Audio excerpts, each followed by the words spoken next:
My name is Susan Hay, and I'm the president of Environment Haliburton, the organizer of tonight's event. Before we begin, I would like to acknowledge that while some of you are joining us from further away, this meeting is taking place on the lands and waters that are the traditional homeland of the Ojibwe, the Huron-Wendat, the Mohawk, and the Algonquins of Golden Lake. We acknowledge their stewardship throughout the ages and our responsibility to be good stewards of this land. We also need to ensure that the Canadian government upholds the treaties it has made with them. We demand that all public lands be returned to their stewardship.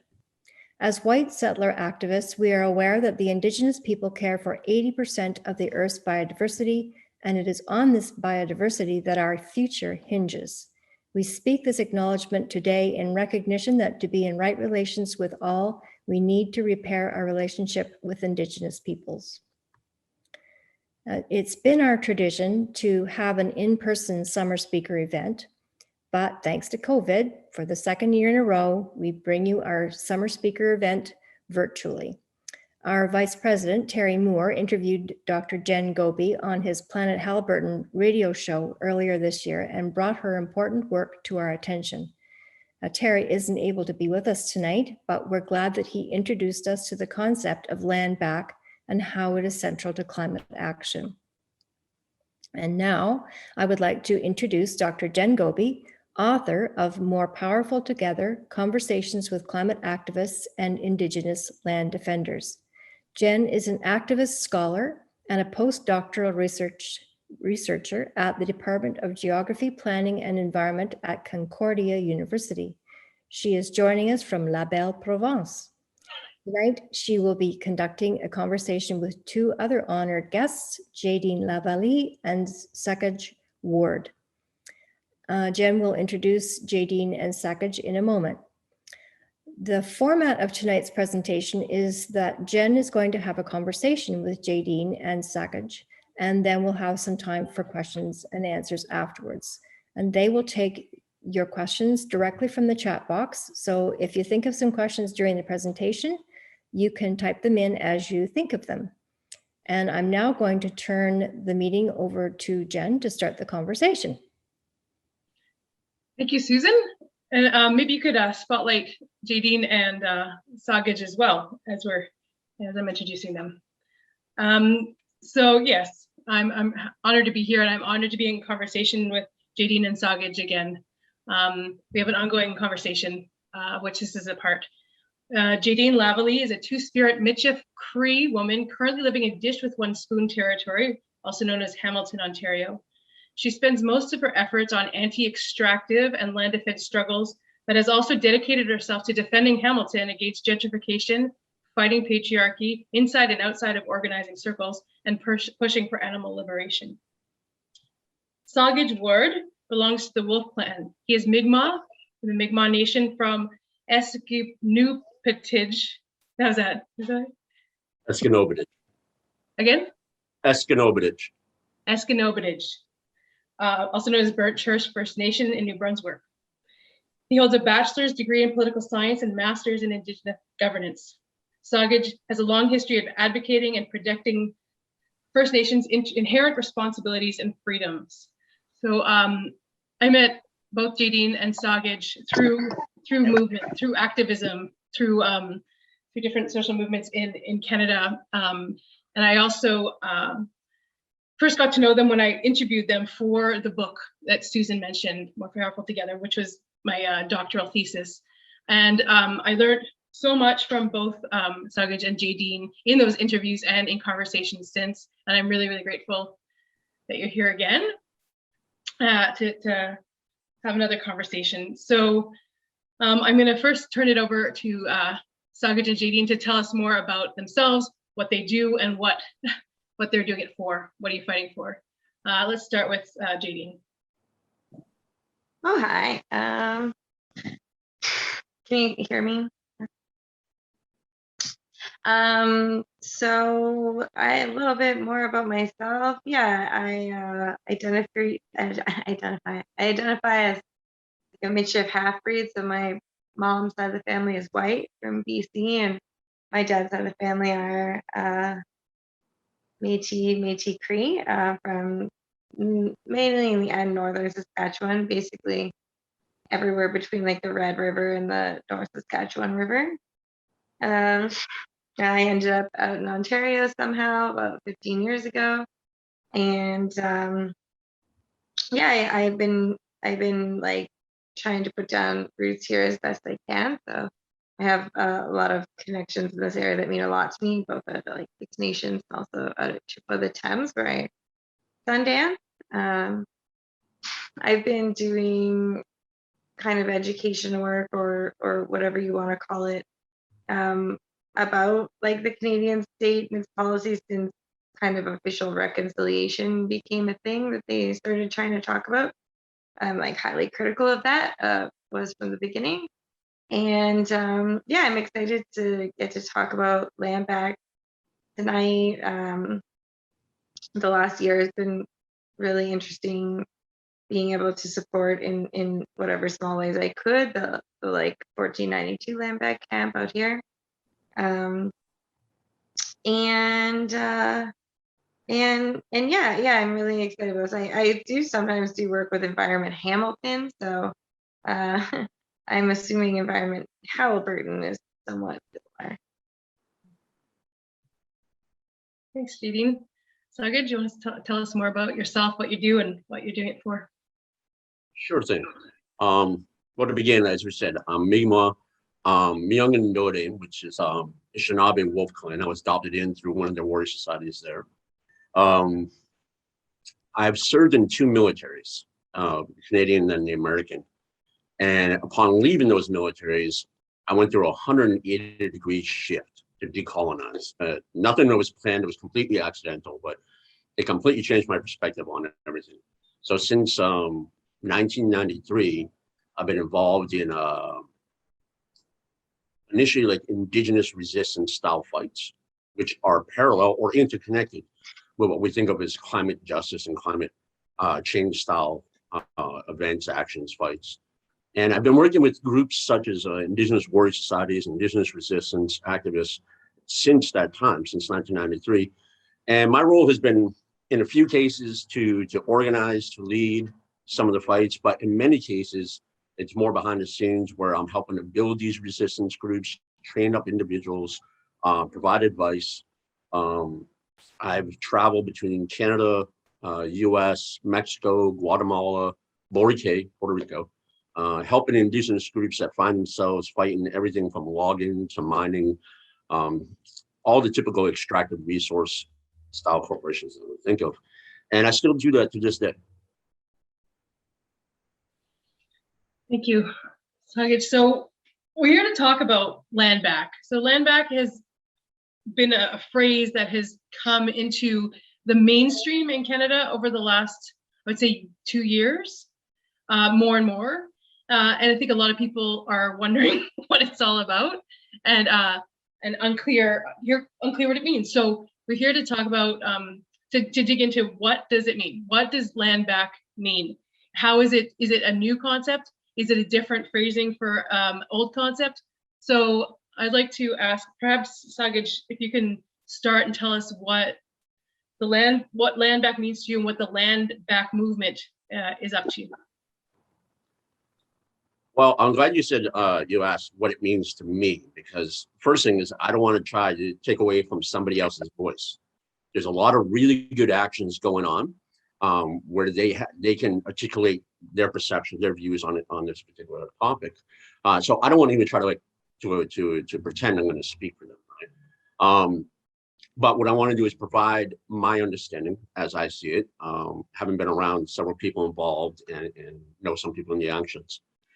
Land back is a really good way of saying the returning of indigenous lands, right, back to indigenous nations, because we're reducing basically a 500-year-old concept of resistance to colonization down to two simple words, right?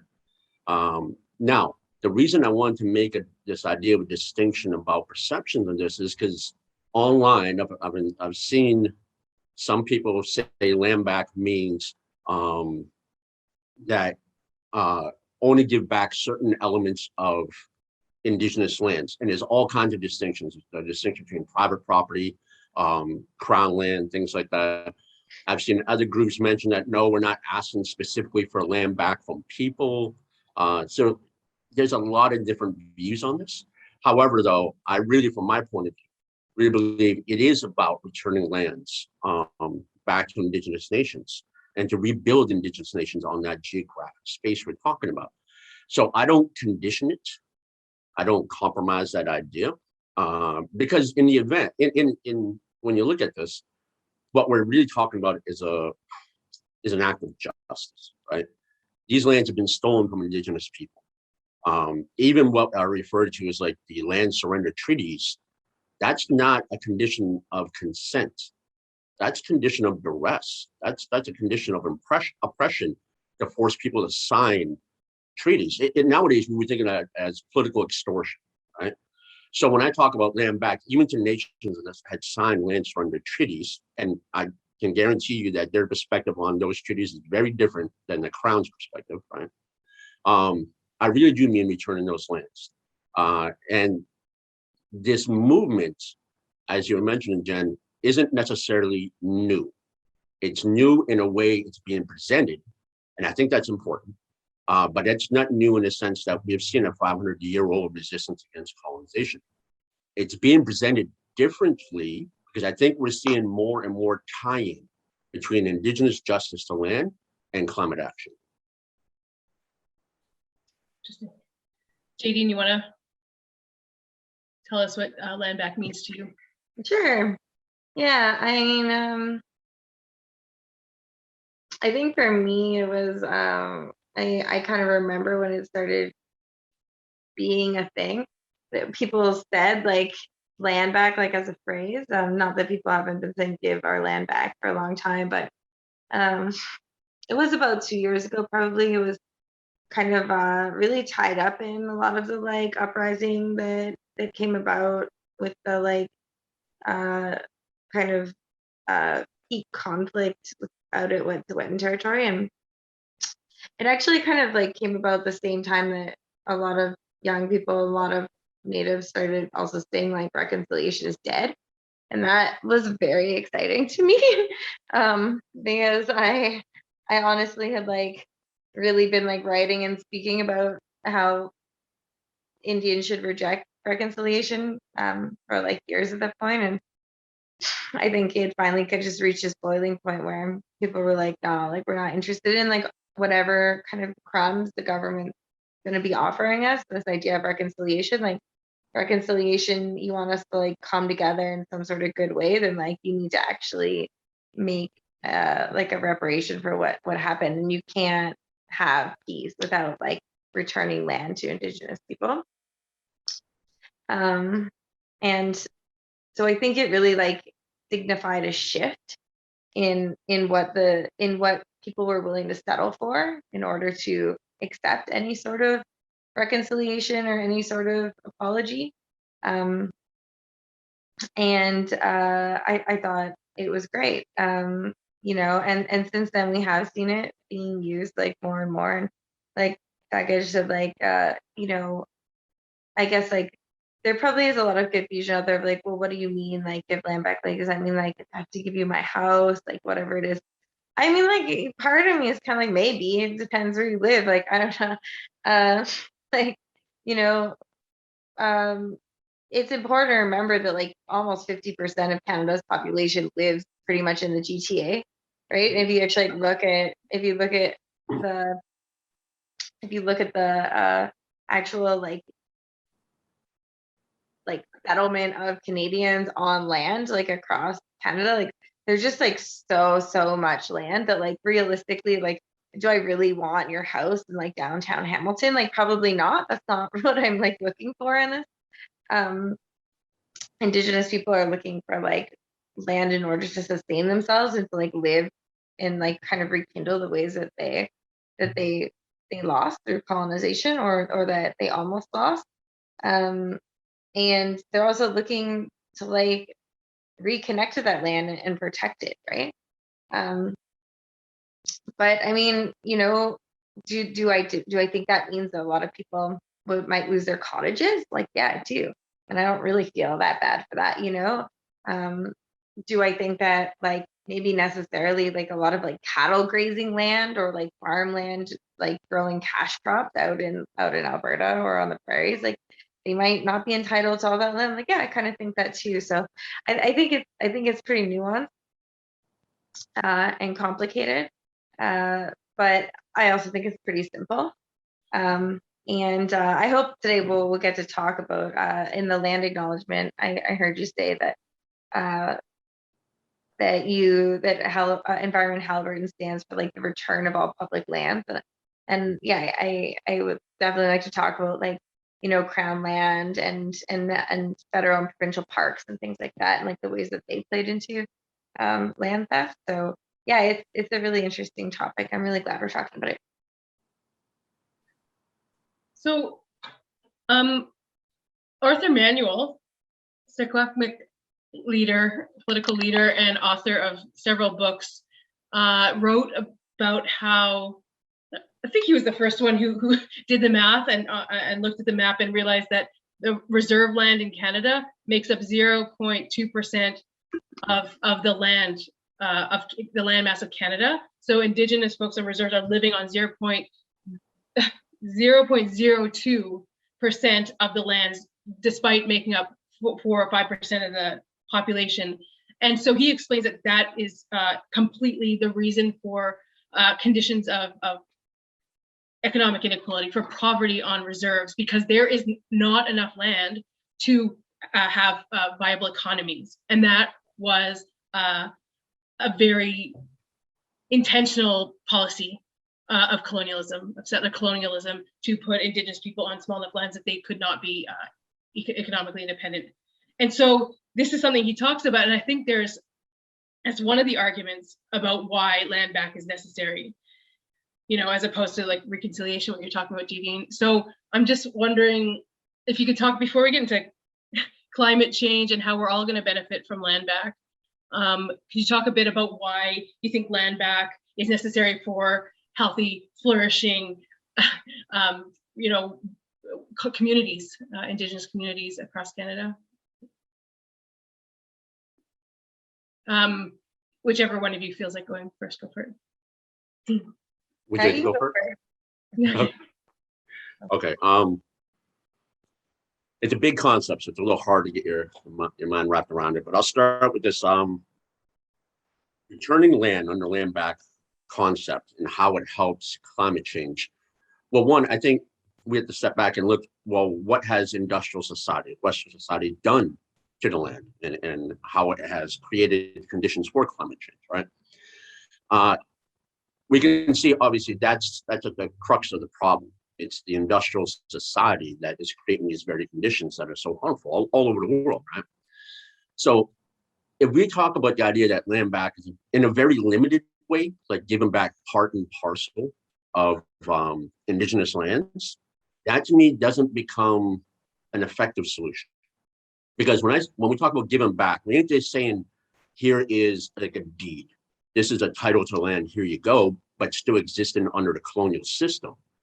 When we're saying giving back land, it also means, in a very clear sense, at least in my understanding, is, and I hate using this word because it's so laden with Western political philosophy, the concept of sovereignty, right?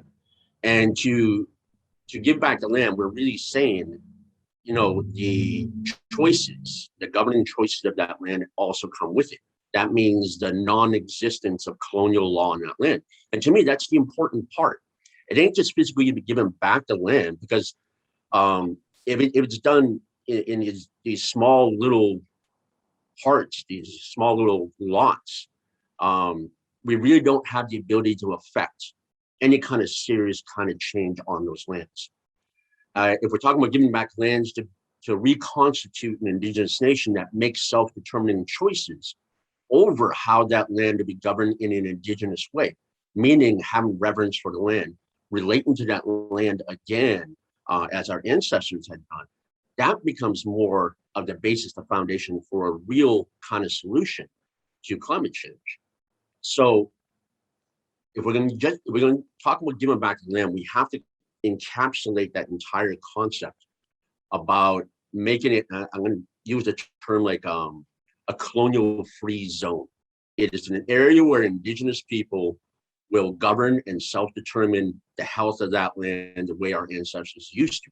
And I want to caution this because we could think giving back the land means let's return them to a chief and council system, a band system, and just make this a process called ATR, addition to reserves. And no, I'm not saying that because that's a part of the neo-colonial system anyway.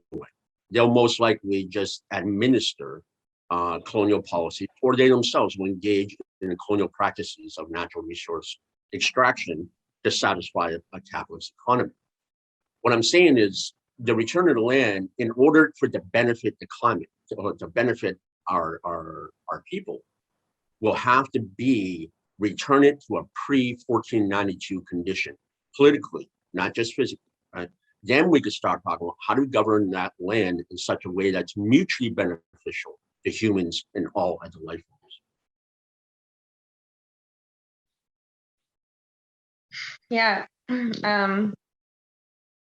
I guess what I would add on that is yeah, that idea of like a colonial free zone, you know, which is that it's true. It's not enough, and it's not what people are asking to just be handed, you know, the deed or the title to a large tract of land. And the reason why that's inherently insufficient is because the Canadian government, because a colonial government would retain control over that land, right? Like realistically, land back does mean the like dissolution of like a great amount of like state power, right? It's saying like Canada has to go away and shrink in a large part, if nothing else. And I mean, the facts of the matter is that like settlers who came here, who became landholders, who were given land, were always part of like the state building project of Canada, and Canada needed those settlers to kind of act as a collective to withhold land from Native people, right? Because like it's not like all of the old dudes sitting in Ottawa trying to form confederation could actually meaningfully control all of the land of Canada. They needed that land to be flooded with settlers. But in reality, they always, like Canada, the state of Canada always retains the right to seize that land whenever you want. And I mean, that holds true for settlers too. Like if they want to build a highway, you know, or they want to build an airport or something that's in a project in the best interest of Canada, like Canada can just do whatever it wants with it, right? And my politic has been and will always be that in actuality, is that the concentration of state power generally over such a large landmass is inherently destructive to the environment. When you have kind of this huge landmass and like a centralized authority that lives far away, they're going to make decisions that aren't going to benefit the land, because you know they can build nuclear power plants or whatever they want. They can open coal mines, and they can do it in places where it's out of sight of settlers, right? Not necessarily Indigenous folks, right? Because they'll take their land, put them on a reserve, realize later maybe there's some diamonds there, push them over, take the diamonds out, do whatever they want up there. But they can create these sacrifice zones, is what they're called, right? It's like they can say, all right, well, we need these resources, we want these resources. We're just going to destroy this piece of land over here, but we'll keep this piece of land over here. And I mean, as I was saying earlier, like parks and stuff like that fits right into that, of being like, hey, we're going to destroy this land over here and we're going to protect this land. But the reality is once you start kind of turning that pyramid on its head, and you start letting the people who are actually living on the land find ways to be in communion with each other, to find ways how they want to make decisions together, how they want to live on that land, how they want to protect that land for future generations, like you're not going to see sacrifice zones, right?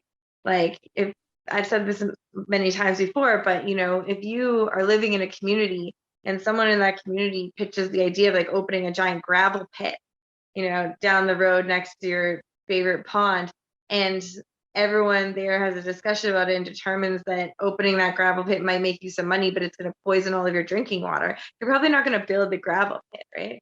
those are decisions that are made by states that can pick and choose which land they want to destroy and which people's water they want to poison. So yeah, it's about actually seeing Canada lose some of that power and some of that control, and having that control turned back over to the people that are actually living on that land, who understand the land, who have a connection with it, and who want to live together with it. Could I perhaps add a little bit more to what we were just saying? And I hope I ain't gonna go too far in a tangent with this, but it's just this conversation is bringing this up in my mind. When we talk about like the benefit of land and land going back into, I hate to say the word power or authority of indigenous nations, it ain't just a question of power, right? Because if we just simply say, hey, I'm trading a white face for a brown face, that's not enough, right? We're talking about an entire system that's problematic, right? And the industrialized system is a problem. So to give you maybe a little bit better example, what I'm saying too is, as I talk about the political control being reverted back over to indigenous people, we have to ask ourselves the idea of what is the most, I could say legitimate, but I could also say effective political governing unit over the lands in the face of climate crisis, right? So we talk about like a nation state. So a Western concept of how you politically organize as a nation state. The idea is about centralized government, centralized decision-making. It expands over and above any like ethnic national borders, right? So that as one political unit governing the world, or not all the world, but components of the world that we think of as nation states, or more of an ethnic nation political body, political unit, right? And this is what we speak of from the indigenous point of view, is our nations were ethnically, I don't want to say complete, because obviously we have visitors, we have other people coming from other indigenous nations. But if I was to speak of, say, the Mi'kmaq Nation, generally speaking, it's mostly ethnically Mi'kmaq people. And then the decision-making, the powers, the governance, all comes from a place where you are directly connected to that land. You have vested interest in maintaining the sustainability of that land, because from an ethnic point of view, or even a family point of view, you know your upcoming generations are going to be directly connected to land and will benefit from a mutually beneficial kind of relationship, right? So governance will shift, will change the governing decision making. So that's why you look at a lot of indigenous nations, it's more consensus-based decision making. Principles of governance.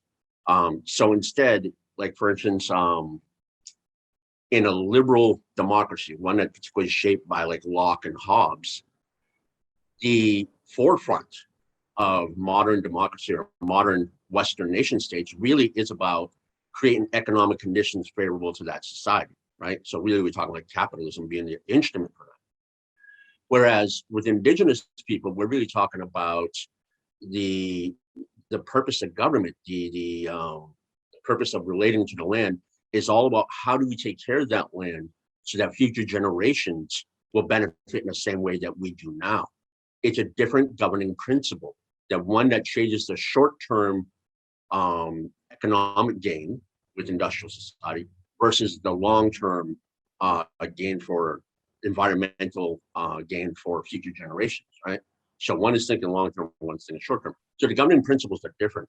And I think that's important. So when we talk about land back, we are saying too that power, authority, sovereignty, as well as governing styles, governing decision-making models, all the things that came within a pre-contact indigenous way of how we handle land.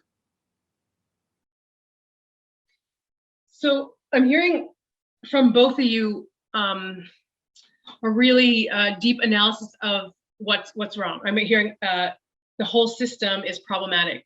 The very structure of the Canadian state is problematic. And I know as a settler, I'm a settler, and I know amongst the average Canadian settler, Canada is a given. Canada, Canadian society is just kind of normal. It's how things are, and it's unfortunate about the past, but about colonialism that happened. But I think the average Canadian settlers right now are not aware that we are still living as settler colonial state, and that state is completely, that those structures, those systems are completely responsible for massive inequalities and also environmental destruction and the climate crisis. And so I just want to bring that up because I imagine to some people in the audience tonight, it might be new to be thinking that Canada is inherently messed up or is not a given and might need to be questioned, or definitely needs to be questioned, if we are going to survive and somehow get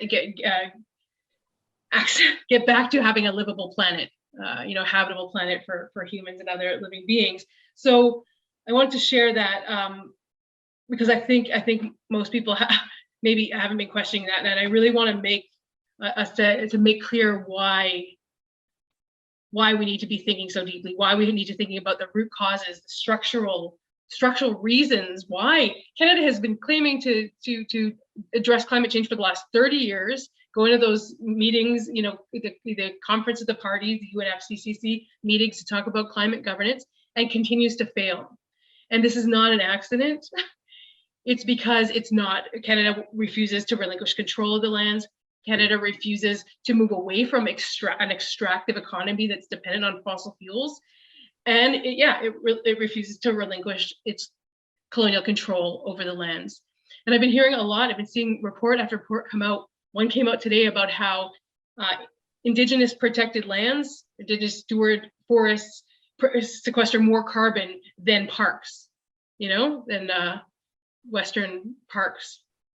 I've been seeing that Indigenous resistance. Did you see this report that came out from Indigenous Environmental Network last week, that Indigenous resistance to pipeline and mines and fossil fuel extraction has somehow protected or kept in the ground what would have been something like 35% of Canada's annual emissions, greenhouse gas emissions. So there's a lot going on, and I just want to share that the folks at Indigenous Climate Action, who I'm collaborating with on some research, often say that colonialism has caused climate change and Indigenous rights are the solution. And I'm wondering if both would like to speak to that a bit more, about how you see the connection between ongoing colonialism in Canada and the climate crisis. Maybe Jaydene, over to you first. Sure. The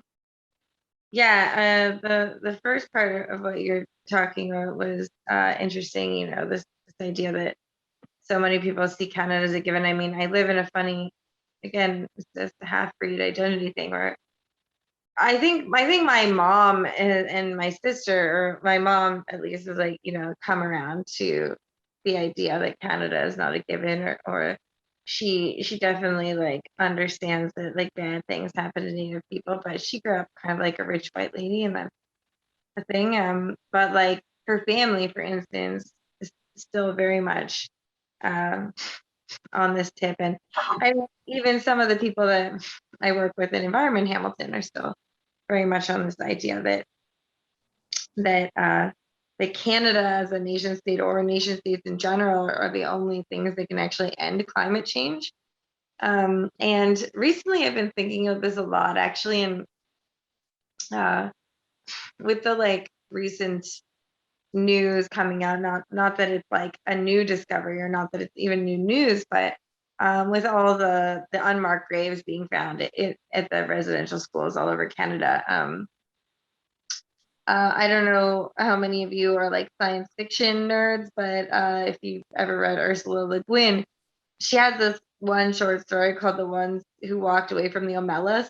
And the gist of the story is that there's this awesome, perfect city where there's no crime and everyone's healthy and everybody is fine. But there's kind of this dark secret of that city, which is that the only way that city can continue to function this way is if they keep one child, just one child, like locked up in a cage in the dark, and the child is never allowed to see light. And if you live in the Omelas, you can actually go and walk down and like see this child in the cage, right? And the title of the piece is called "The Ones Who Walked Away from the Omelas." It doesn't really get into it at all. It just kind of describes the situation.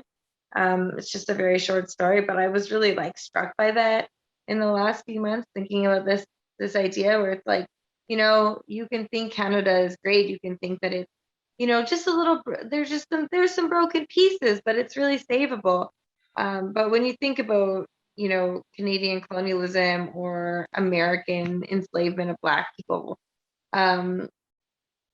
you really have to ask yourself, like, is something that was only possible because of that incredible violence actually as good as we think it is? And in reality, I actually don't think that on the nation state level, we're going to see a solution to climate change. I think Canada and other nation states are kind of just resource extraction systems. And, there's some really great books out there that really question kind of the mainstream narrative of like how the nation state kind of rose to be the dominant political system around the world. There's one called Worshipping Power by this anarchist named Peter Gelderloos, who does a really amazing job at kind of going through and talking about all the questions of the inevitability of the kind of Westphalian nation state model, like Sakej was talking about, and talking about how, like, in actuality, those systems were only possible through incredible force, like wherever they may have been. So, when we're like, the last question was talking about like flourishing communities, and like, and how do we see that? And yeah, I mean, my answer to that would be that we can't see flourishing communities under capitalism or under this like colonial state. I don't think white people or settlers can see their own communities flourishing. I currently work for this kind of wholesome-y, non-profit-y thing called Belonging Grant, and it's just kind of a grant-funded project to like combat loneliness. And the main question that they want answered is like, why are neighbors so disconnected from their neighbors? But the reality is really, honestly, very simple. It's not that people just don't like talking to each other, but they're working 3 jobs and they've moved 4 times last year, and rents are so high that they can't afford anything. We're living under very predatory systems, and I think that a lot of our own quality of life, our own, like, the reason our communities aren't flourishing, are because we don't have any control. We don't have any control over our life, and we don't have any relationship to land. And so I think this like grand crime of like the beginning of Canada, of like not only like stealing land from Indigenous people, but like stealing children from Indigenous people, stealing their customs from Indigenous people, and replacing it with this really like quite monstrous system, and then spending decades and decades convincing everybody who lives here that in fact it's the superior system. I think that that's like a grave injustice that needs to be righted. And I think that, like Sakej just said, like, flourishing communities, they're the ones in which people are living in one place with each other for a long period of time, where you have a relationship with land, where you're living in intergenerational communities in which your children live there and your grandparents live there. You have like a vested interest in seeing both like the land and also your families thrive. And Indigenous nations that lived here for thousands, if not tens of thousands of years before settlers came, like our entire culture was built around that. Like, we had a shared language, and in that shared language, we, described the creation stories and described how we were connected to the land, and the language was connected to the land, and the people were connected to the trees and the animals, and it's a really beautiful existence, and it's not one that I think is lost. I think that we've just been convinced that it's either impossible to like go back, or that the system that we're living under is somehow superior to that.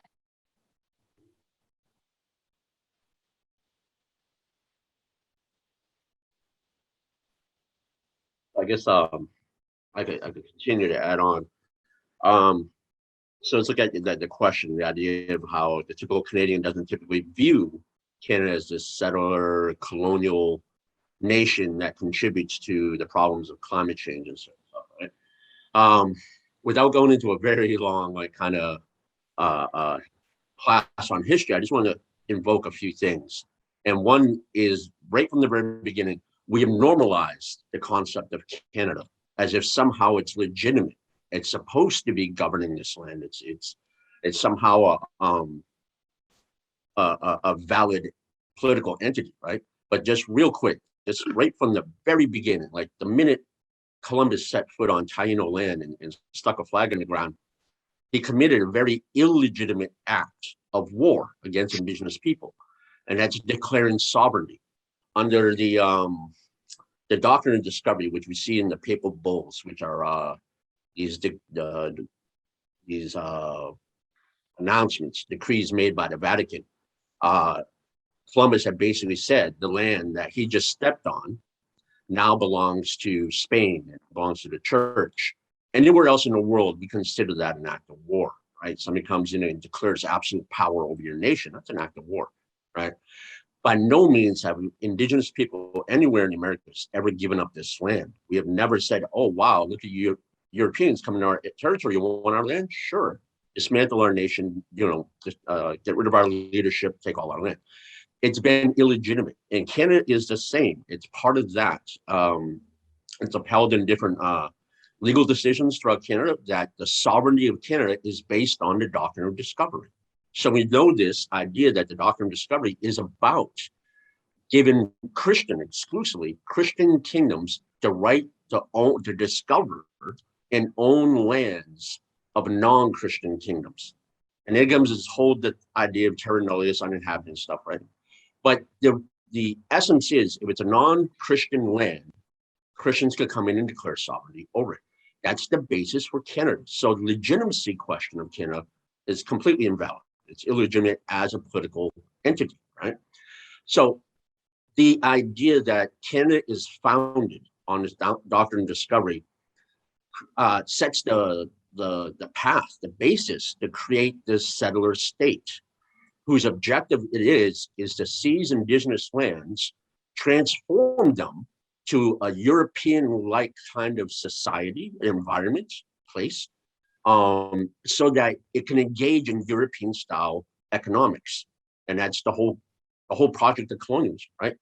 And the modern version of those economics right now is capitalism. And as Jaydene was saying, capitalism is dependent upon natural resource extraction. It's dependent upon taking the resources out of Indigenous territories and forcibly transferring them into commodities, turn into something that will yield wealth, right? So that is the very nature of this colonial settler state. And we have to see it for what it really is to understand that. Because if we don't tackle it at that level, we are really just dealing with symptoms. We're not dealing with the disease of colonialism, right? And then with that, capitalism could only really exist in the form it is today if it's supported by like a social doctrine that relates to the land in a very certain way. And I'm going to refer to Christianity, for instance. Christianity has a way of looking at the land as being devoid of spirit. We call that life force, whatever you choose to call it. It is empty. So when a typical Christian will look at a tree, will look at a river, will look at the mountains, they don't see spirit in that. Whereas in Indigenous thinking, what's termed animistic is we see spirit or life force in all life.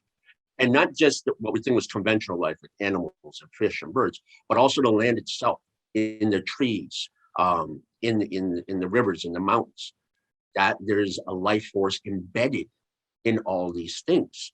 So what happens is capitalism is well paired with Christianity, because when you can rob, when you can make the land, erase the land of spirit, then it doesn't hold a spiritual value. It is just an object that is easily commodified, that only holds economic value. So the recreation of European world on our lands is critical to be able to uphold capitalism, Christianity, and the very conditions that set us up for climate change, right? But that's all founded on this idea of the doctrine of discovery, which was an illegitimate assertion of Christian European absolute power upon indigenous lands. So when if we could see it from that point of view, we could start better to see how colonialism is attached to the problems of climate change. Yeah, thank you both for all that. I was thinking of something you said earlier about having part of cultures that have responsibility to land, and thinking about what you're talking about animism and relating to trees and other beings as if they are beings with interest and spirit. And I think about how indigenous folks, your ancestors, lived on these lands since time immemorial, like thousands and thousands of generations. Europeans have been here for a couple hundred years and have messed it up. There's clearly something wrong with the model. There's something clearly working with the indigenous models, the diverse kinds of indigenous ways of living and economies and livelihoods and cultures that was clearly time tested and working. And then Europeans arrived and began extracting natural resources and developing all these systems around that, like you talk about, and boom, a couple of hundred years later, we're facing an existential planetary crisis where we don't even know if our kids are going to have be able to eat and live and things like that. So so quick, and it seems so clear to me. But at the same time, I look around and the climate movement, the mainstream climate movement around the world and in Canada is still just talking about emissions. It's maybe talking about stopping pipelines. It's maybe talking about carbon pricing. It's still tweaking the edges. It's trying to make colonialism work a little better so we keep it going longer because it seems to be working for us. You know what I mean? Other than that climate change thing. So I feel really an urgent need for mainstream environmentalists and climate organizers to really learn and really understand the things you're talking about around how deep the problem is and how structural the problem is, and that Canada in its very structure is designed to create climate change, not intentionally, I think, but you know what I mean? It's inherent to the structure of Canada and settler colonialism around extraction that creates pollution while destroying environments and removing people from their lands. So I think our ability to have powerful climate movements in Canada right now and shift the direction depends on way more people understanding that and then working together to figure out some real strategies. And to me, land back is one of the most effective climate strategies or policies I can think of. I think you put lands back into Indigenous control. You see it when Indigenous people's right to free, prior, informed consent, to say no to a project, when that's actually respected, which is rare, you see all of a sudden that pipeline did not get built there, that did not contribute to the expansion of the tar sand. And if you did that on a mass scale, where Indigenous lands were returned to Indigenous people, you'd see very, very different decisions getting made. It would be a lot easier to reduce emissions quickly than that way, rather than waiting for the settler colonial politicians to figure out how to put the right price on carbon. You know what I mean? So sorry, that's my little rant. And I want to ask either of you if you want to speak a little bit more before we turn to the Q&A and get questions in the chat from the audience. Do you have any last thoughts about what you see as powerful climate strategies, policies, and also what you want to see settlers do to if they want to actually address the climate crisis effectively? Would you like to go first, Jaydene? Sure.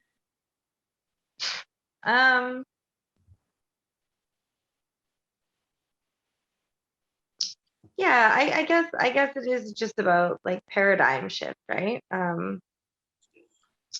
It's about yeah, it really is just about realizing that the problem isn't like you said, the price of carbon or the emissions or whatever it is, like even just focusing on climate change at this point, to be honest, is fairly short-sighted and almost like what's the word, like neglectful, if not just like completely naive. I mean, we're actually facing like several planetary crises at the same time, and certainly they're related to climate change, but they're not all specifically climate change caused. Like, we're looking at ocean extinction, from overfishing. This is really something that when I'm 33, I just turned 33, and when I was growing up, I remember being taught about global warming, and I was taught in school, like, yeah, global warming is a problem, but like, it's probably something that like your grandkids or great grandkids will have to deal with. And here we are, like 15 years later, and now I'm 33 and I'm, pregnant, and I'm supposed to be happy about having this kid. And yet, every 5 years, the deadline as to when extinction on this planet is going to happen gets 5 years shorter. And, even 10 years ago, not even, they were saying 2080 is when the ocean populations of fish might collapse. Now they're saying 2050. That's 30 years from now, like, I'm still going to be alive then, and my kid's going to be my age. We're facing ocean extinction, we're facing deforestation. I mean, look at the forest fires that are happening every year. How many years of record-setting forest fires can there possibly be in a row before we actually start losing a significant amount of forest, one that we can't actually replace fast enough? And that is climate change caused, but it's also caused by a variety of other things, including like animal agriculture and, urban sprawl and all sorts of other logging industry factors. And, we could put a cap on emissions and we could bring that down, and it doesn't mean that we're going to save the planet at this point. By the time human beings under the current system figured out how to stop climate change, the oceans might die, and then we're all fucked anyway, to be honest. And so if people don't actually realize that, yeah, this isn't about just like solving this one technical problem as if like capitalism is okay, but like, oh, we just have to tweak it a little bit and like fix it. If people can't understand that in reality, like this entire system, the like Sakej was saying, like the entire system that like views the natural world as just like resources to extract for human benefit, that like it just all has to go. Like, we have to start thinking of this totally differently. We have to stop allowing for like wealth accumulation. We have to stop allowing for war industries to happen, and these are all state-based problems, really. Like, we have to stop allowing power just to be concentrated in the hands of a very, very few number of human beings on this planet who are making decisions that don't care at all about us or anything else that lives here. And so it's scarier because people are like, well, then what's going to replace it? And the fact of the matter is, like, no one really knows. Like, like,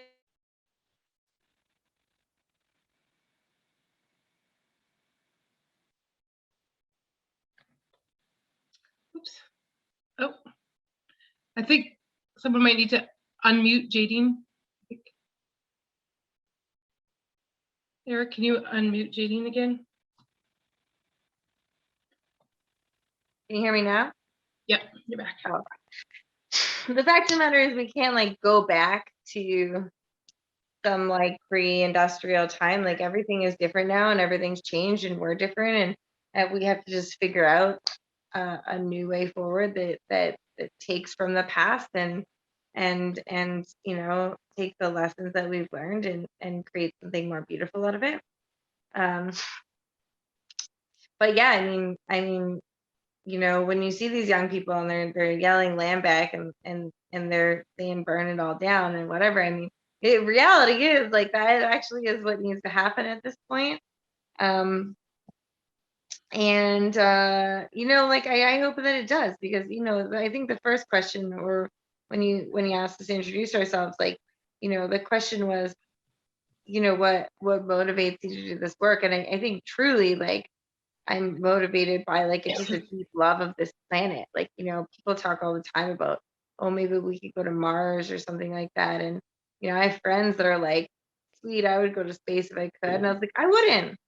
I actually love it here. Like, I don't want to go to Mars. I want to stay here. I just don't want to destroy it. You know, I like really do love this planet, and uh uh like Sakej was saying, like I feel pretty connected to it. Like, you know, I do have an animistic idea of the connections that every living thing has here on this planet. And someone who like is like fairly traditional, you know, in the ways that I can be, living in urban downtown Hamilton, fairly disconnected from a lot of things. But um, you know, a friend described it to me a long time ago that like indigenous spiritualities are kind of like pantheists, you know, which is basically like, you know, in, you know, monotheism is like there's one God, polytheism is like, you know, there's many gods, pantheism is like everything is God, um, like everything living is God, and that is how I feel, you know. So I would really like to be able to like bring a kid into this world and show them really magical things, and show them all the beautiful parts of this world. And um so, you know, I fight for that, but I also just I don't only fight for that. I fight for all the living creatures on this planet who deserve to continue living here. I think Jaydene really took the words right out of my mouth, especially when she started with the idea of paradigm shift. That's exactly what I want to say to you. There, we have to talk about a complete, like an utter complete change to the way we think, the way we relate to the world. What exists now obviously is not work. Not only is it not working, it is creating the problem, right? So, as you mentioned, the idea of carbon emissions, reducing tar sands and stuff is not enough. We have to recognize that is not paradigm shift, right? We, in a way, we almost have to start defining what that really means, because a lot of people get the feeling. You know, again, I'm assuming the typical Canadian gets the feeling that carbon emissions and these kind of measures to address climate change is paradigm shift. No, it's not. That's capitalist reform, right? That's just to continue the sustainment of capitalism up to the very end, which is the problem. That's the nature of capitalism. Is it'll extract, it'll continue to grow until it completely collapses, and everything around it collapses with it, right? So we have to truly engage in this idea of paradigm shift, where we don't think that tiny little acts, such as switching to solar energy and things like that, are the answers, because that still sustains the industrial system. That still sustains the very corporations that are going out and extracting the resources, which is piece by piece destroying the environment around us, right? Paradigm shifts means we have to completely reject and abandon all tenets that are associated with industrial society. So the capitalist economic system and all other foundations, such as the concept of Western nation state and social doctrines that support the way capitalism is engaged on this planet, right? That's a real paradigm shift. And that I recognize is going to be incredibly hard. And I believe it'll be the hardest for those that are in power. And I don't just mean the absolute wealthy. I mean the typical European, the typical Western person in society. They are beneficiaries of that very system. They're the ones that hold the power. They hold the privilege.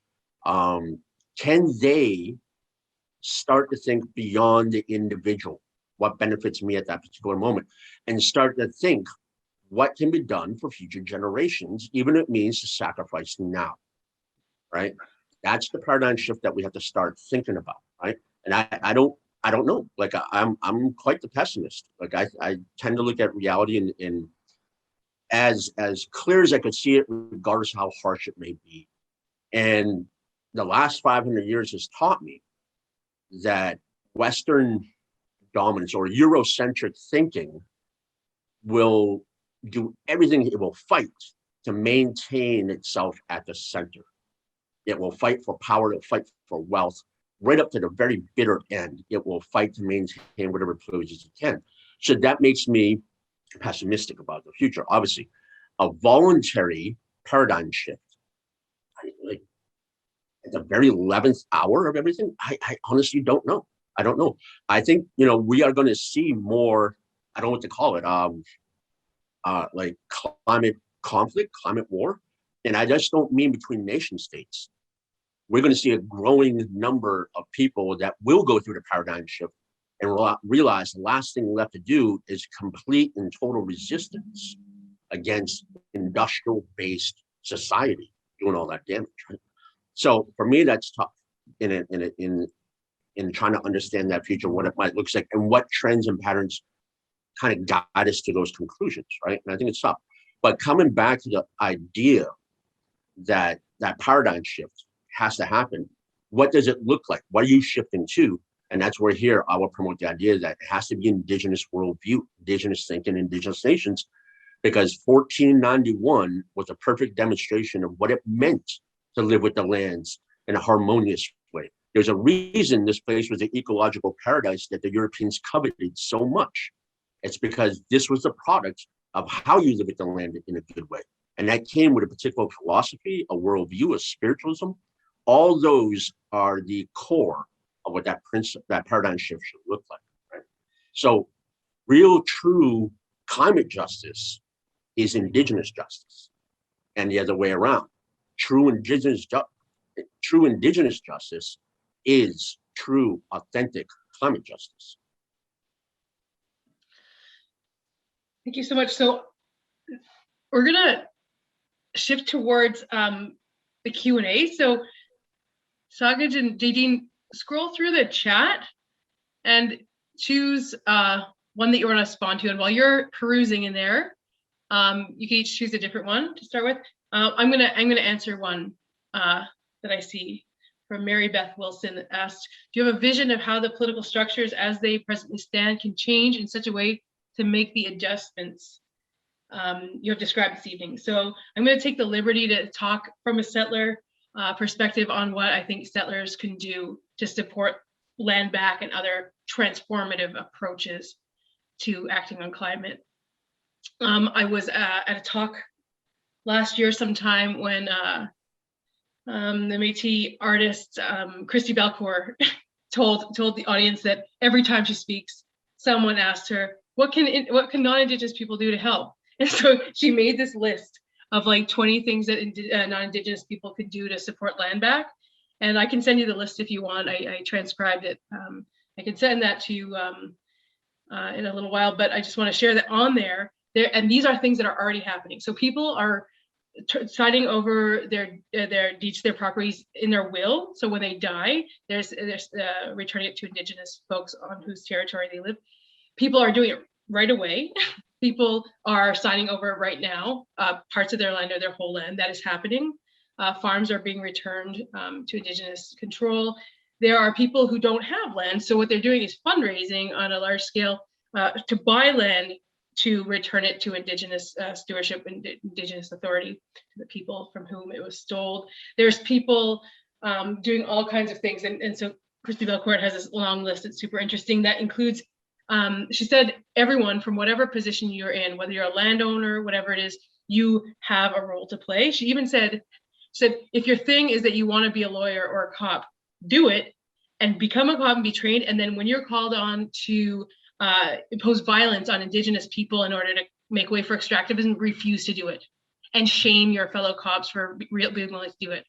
So, I mean, she gives a whole big spectrum, but her point is that whatever your positionality is, you can choose whose authority you choose to follow. Do you choose to follow the authority of the illegitimate Canadian state that is failing us all, or do you choose to acknowledge and respect and follow the authority of the people in whose territory you live?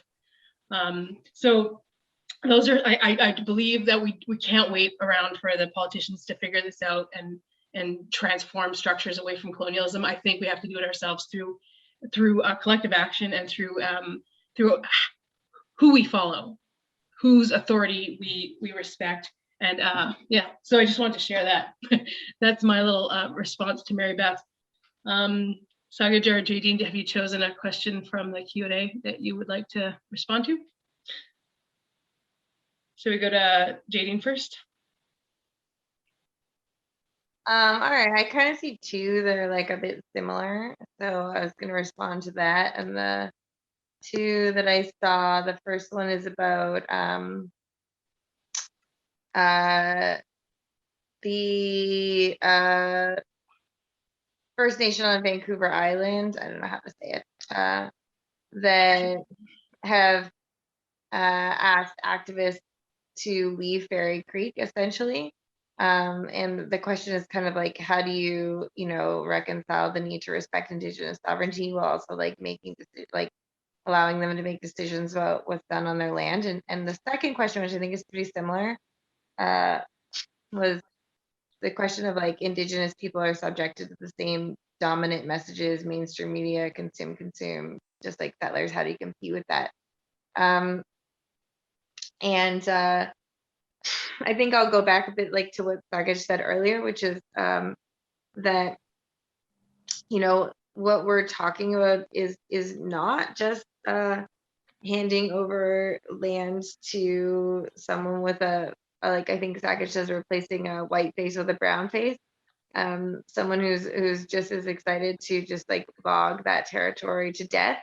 Well, we have to understand when we see these First Nations, we saw the same thing happen with the Wet'suwet'en First Nation, where the Band Council actually was in favor of the pipeline going through, right? And you see this kind of conflict come up between the hereditary leadership and Band Council, to which the Canadian mainstream media played up to no extent, or to no end. Oh, Indigenous people are so divided. Oh, but who do we listen to? Oh, I guess we can't choose a side because, like, how do we do this? But the reality of the matter is that you choose sides every day. There are Indigenous elders, there are Indigenous people out at Fairy Creek who are actually like saying, like, no, we have to stay and we have to like protect this land. I come across this all the time in our own organizing, like, do you think everybody at Six Nations agreed with the 1492 land back camp? You better believe they did not. Any sort of Indigenous land defense movement you see, there's going to be people within their own territory that don't agree with that.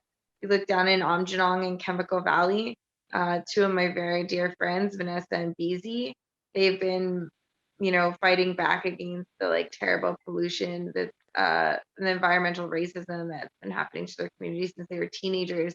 And they regularly get threatened by members of their own community because everybody's so dependent on the money that comes from the industry down there.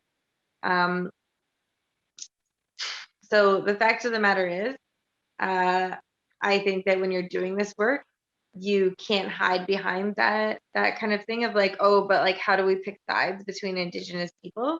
Like, at the end of the day, what we're talking about is like saving the land and saving ourselves and apologizing to the land through action. And if we are going to see like the survival of humans and animals and plants on this land, like we actually have to engage in that paradigm shift. Indigenous people have been like subjected to the same messages. I would say it's been like a bit more like messed up than that, in the sense that like they've literally been like forcefully stripped of their languages and their customs and like really force fed Western ideology. And the Band Council system is a great example of that. Indigenous people were forced onto these like very small reserves and told you don't get any food or money and no assistance unless you form this pseudo-democratic system that's compatible with ours, and we'll only funnel resources through that. They've also been given Western educations. There's a lot of reasons why some Indigenous people don't want to fight back. There's a lot of reasons why some Indigenous people have bought into the system. it's sad. I also think it's not really of the concern of settlers to like worry about that so much. Like Indigenous people can sort that out themselves. I think that in reality, like when you're choosing to act in defense of the planet, I think that Indigenous worldviews, like Sakej said, are the thing that is actually going to save ourselves and the land and the water. And so, look for the people that are fighting like you know, and like uplift their struggles, because in reality, the Indigenous people that are doing the land defense, that are trying to uphold their traditional systems and trying to uphold and protect the land and water, they're the ones that actually need your help, right? The ones that are continuing with the logging, the ones that are upholding band council systems, they have the Canadian state behind them at the end of the day, right? The people that are going against the state are the ones that have the RCMP pointing guns at them and their children. They're the ones that are going up against this thing, and like they're the people that actually need your help. So look for the people that actually need your help, and don't support people that are backed up by the same systems of power that are destroying the planet.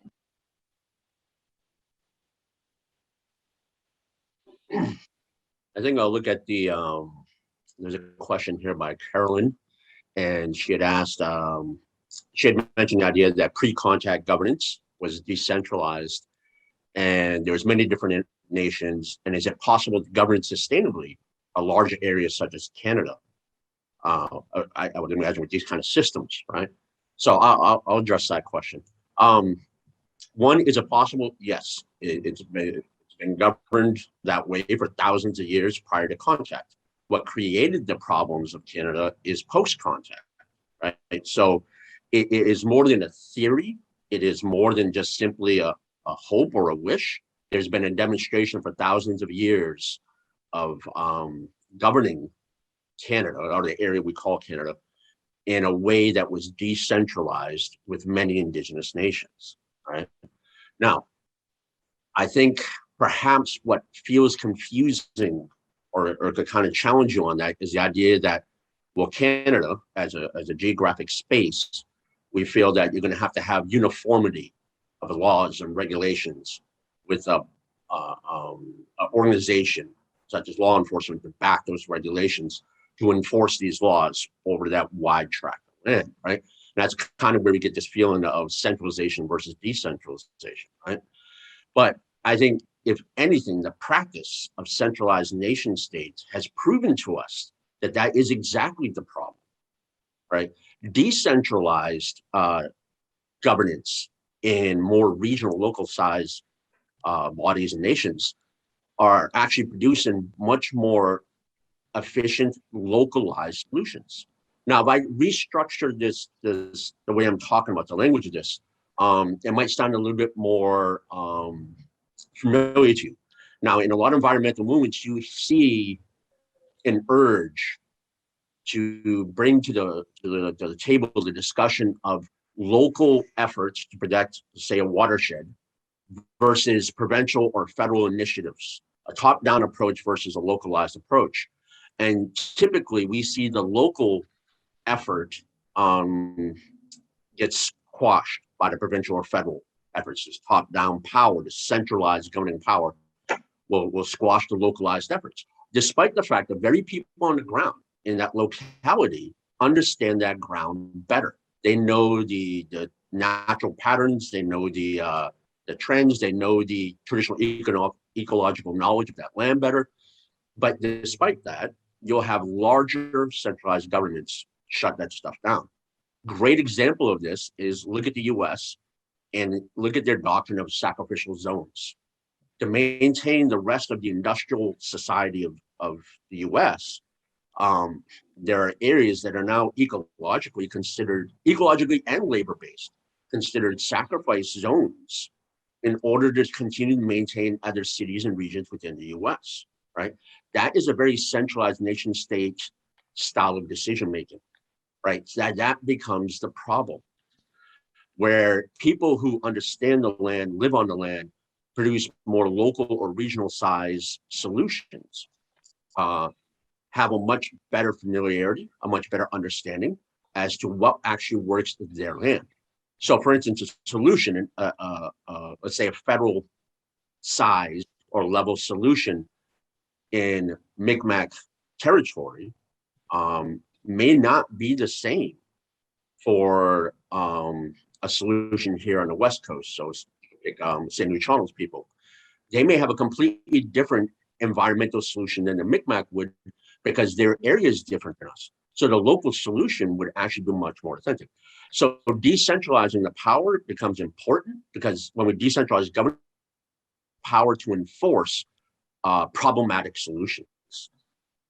So I know it's hard for Western society to break out of that way of thinking, that everything has to be centralized, all power, all decision-making have to be centralized under Western-based nation states and institutions. But we have to really ask ourselves, before we try to criticize any other form, or not even criticize, but even just look at any other form of governance, ask yourself what is going on right now with the centralized nation state, and what are they doing in terms of governing that land base? Because we could see, if we look at 1491 versus right now, we could see the more decentralized way of Indigenous governance, and Canada as more as Indigenous nation, multiple Indigenous nations. That was the better solution than what we see now.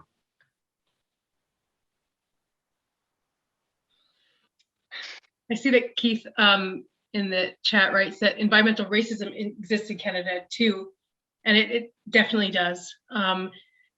Environmental racism is a very, very real thing. And I would say that it is only through racism that Canada has been able to become such a high emitting, high polluting country. All those emissions, all that oil and gas that has been extracted and burned happened because through racism, through the willingness to force things onto people against their will because they are not white people like you. Anyone want to add anything about environmental racism? You can go ahead. What?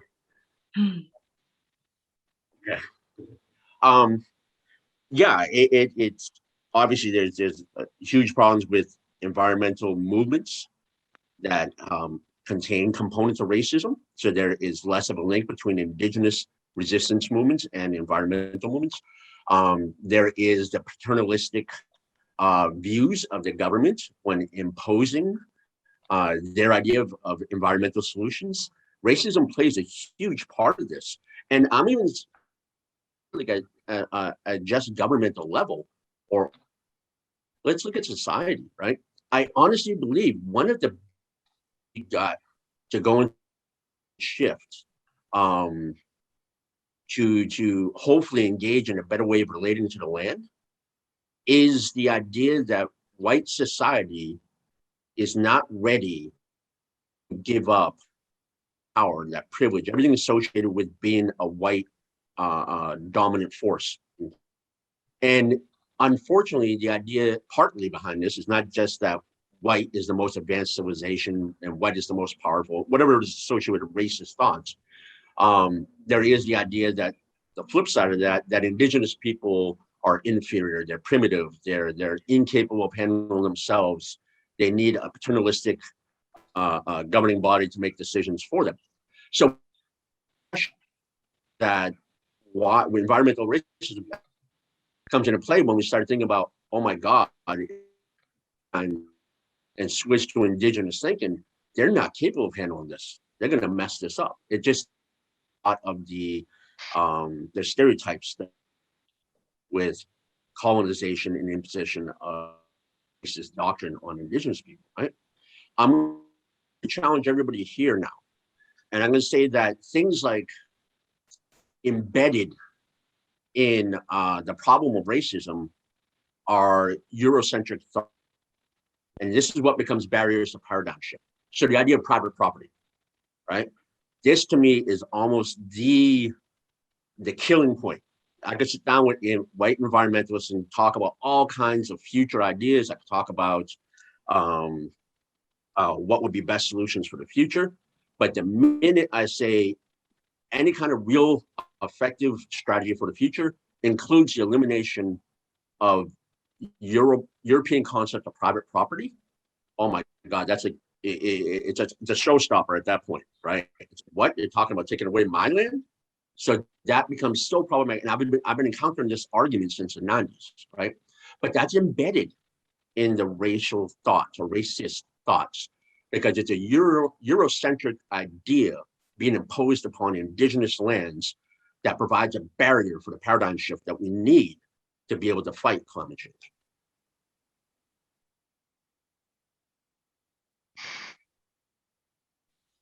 Do you want to add anything, Jaydene? No, I think you said a lot. I might answer a different question though. We have time for one last one, which is one that was up a little bit.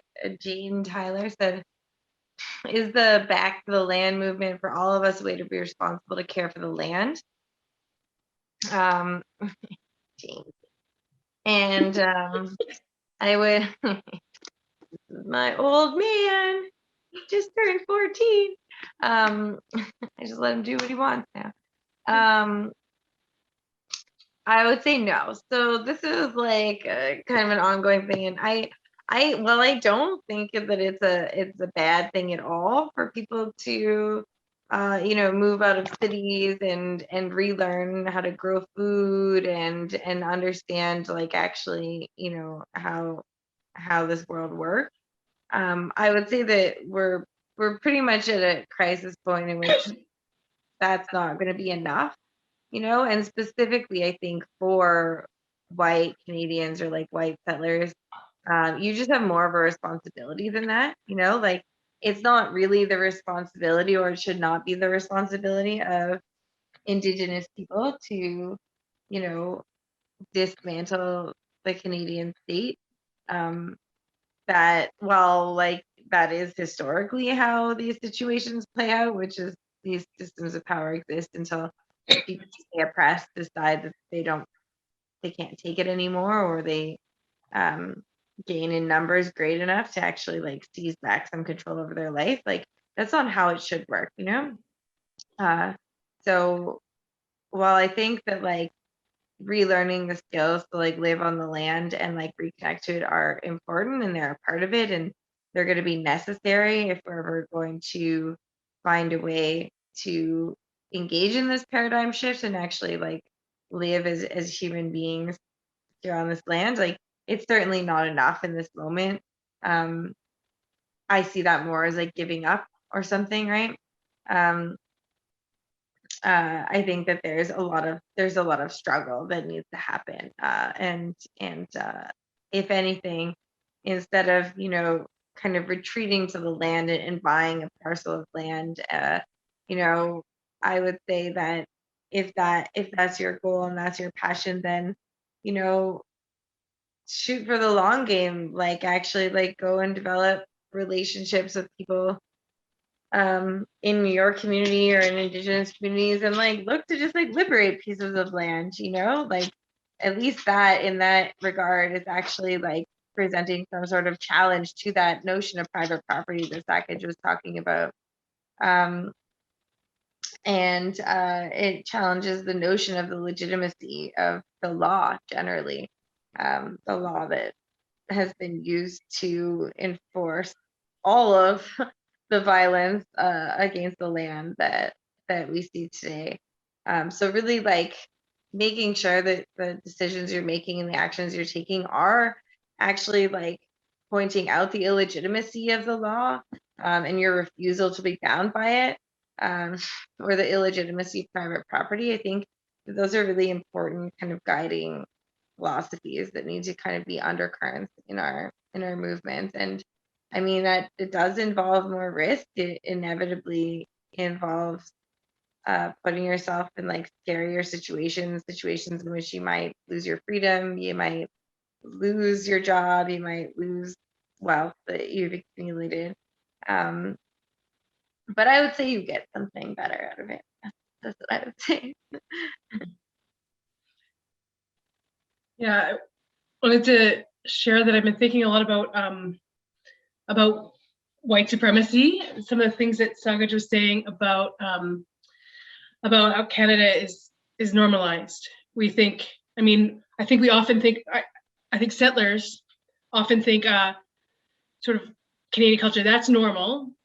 That's the normal way to live. And then you have this kind of interesting anomalies where Indigenous people live differently and they have different worldviews. That's a very racist thought. It's normal, but it's racist.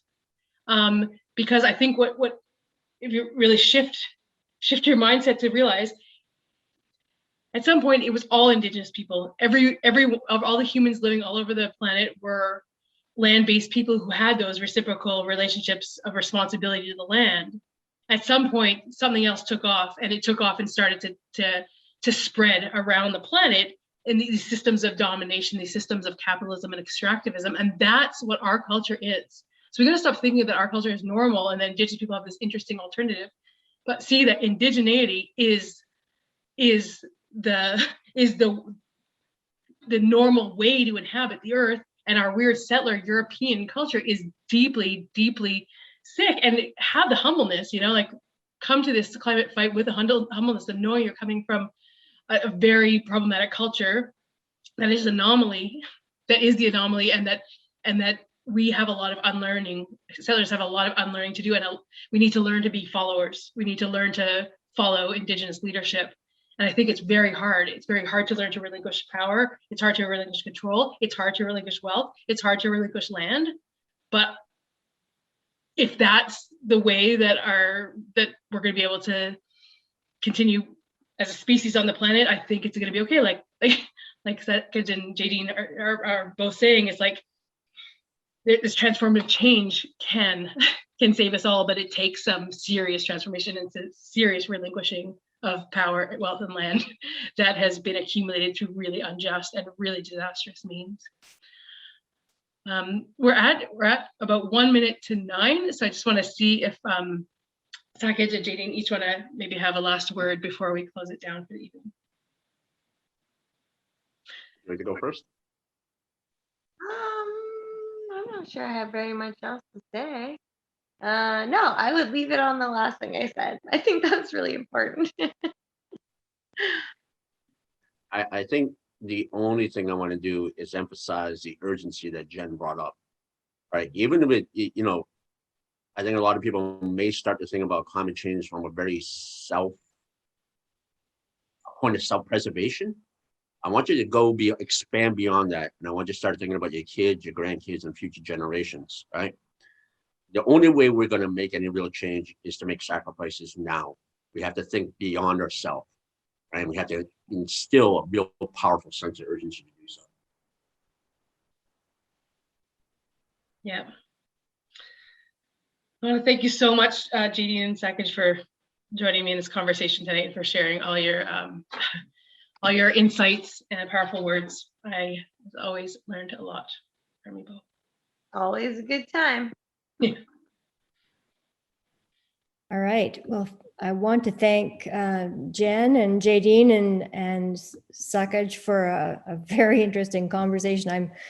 I'm having difficulty actually even forming a response to what has been said tonight. I feel shaken to my core.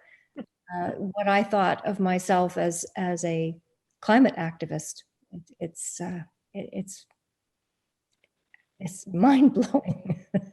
But anyway, you've given us a lot to think about, and I really appreciate you sharing it with us. Earlier today, Environment Haliburton and another local group staged a demonstration in in Haliburton to assert our view that climate change needs to be priority number 1 in the upcoming election. And over 60 communities in Canada participated in this demonstration, which was suggested by an organization called 350.org. And it's called 350.org because 350 parts per million of carbon dioxide in the atmosphere was found by climate scientists to be the level that we couldn't exceed to stay below an increase of global temperatures of 1.5 degrees. So we are now at 416 and counting. And of course, you've heard the Intergovernmental Panel on Climate Change has warned humanity that we are in code red. In other words, we can't continue with the status quo. So we have some important work ahead, and our speakers tonight have given some light to how important that work is. Again, thank you very much to all of you and to Eric for managing the Zoom controls, and of course to you, our participants. And if you are able to leave a small donation on our website on the members and donations page, we would certainly appreciate your financial support so we can continue to offer these events. And if you would like to become a member, we would be excited to have you join our group. And I would like to remind you that members are always welcome at our board meetings, which are held on the third Saturday of each month at 9:30 a.m. If you'd like to be included in the Zoom invitation for the meeting, please let me know it in advance. So thanks everyone for participating in our event tonight, and I wish you all a good night. Bye. Thank you so much. Bye, everyone.